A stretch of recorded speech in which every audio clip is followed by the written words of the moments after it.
प्रिय छात्रों, प्रश्नावली 8.2 का क्वेश्चन नंबर 1 का फर्स्ट पार्ट देखिए। निम्नलिखित के मान ज्ञात करने हैं। फर्स्ट पार्ट है sin 60 cos 30 plus sin 30 cos 60। इनके हमें मान ज्ञात करने हैं। देखिए, मान ज्ञात करने के लिए मैंने आपको एक सारणी बताई थी याद करने के लिए। उसके आधार पर ही यहाँ पर हमें मान ज्ञात करने पड़ेंगे। देखिए, पहला दे रखा है sin 60। sin 60 का मान होता है हमारा √3/2। जो आपने मान याद करेंगे वही यहाँ पर लिखने होंगे।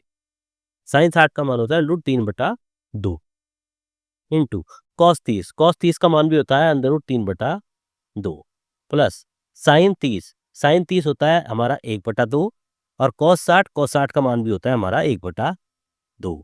मैंने आपको बताया था कि हर क्वेश्चन में फॉर्मूले लगाए जाएंगे, इसीलिए जगह आपके पास फॉर्मूले याद नहीं है तो आपको कोई भी क्वेश्चन नहीं हो पाएगा। इसलिए पहले आप वो सारणी याद कीजिए, उसके आधार पर ये हमारे क्वेश्चन होंगे। देखिए, दोनों के बीच में गुणा का चिन्ह है तो पहले गुणा कीजिए। √3 के √3 में करेंगे 3/2 की 2 में करेंगे 4 प्लस 1 की 1 में करेंगे 1 और 2 की 2 में करेंगे 4। तो 3/4 प्लस 1/4। यहाँ पर हम 4 लघुत्तम ले सकते हैं, एलसीएम ले लिया। ऊपर बचता है हमारा 3 + 1, 3 और 1 4 और 4/4 इसका माना जाता है हमारा 1। तो इस तरह से हमारे ये फर्स्ट पार्ट का आंसर आ जाता है 1।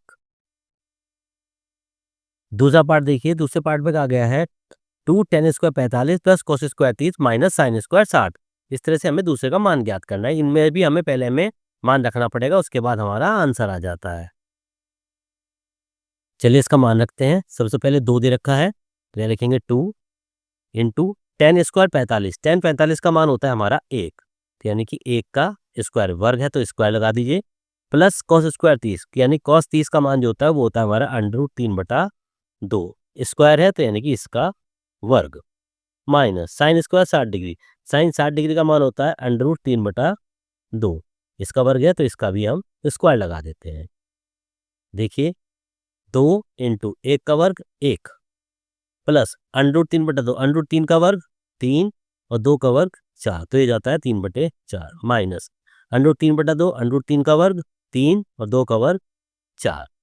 अब देखिए, प्लस का 3/4 माइनस का 3/4 ये हम काट सकते हैं। तो यहाँ क्या है कि बचा हमारा 2 गुना 1, तो 2 गुना 1 आंसर आ जाता है हमारा 2। इस तरीके से ये पहले 2 पार्ट आज आपको पूरे करने हैं। देखिए, पूरी प्रश्नावली में मैंने आपको पहले ही बताया था, अब भी बता रहा हूँ, जब तक आपके वो सारणी याद नहीं होगी तब तक आपके कोई भी क्वेश्चन नहीं होंगे। तो ये पहले आज 2 पार्ट करिए क्वेश्चन नंबर 1 के प्रश्नावली 8.2 के।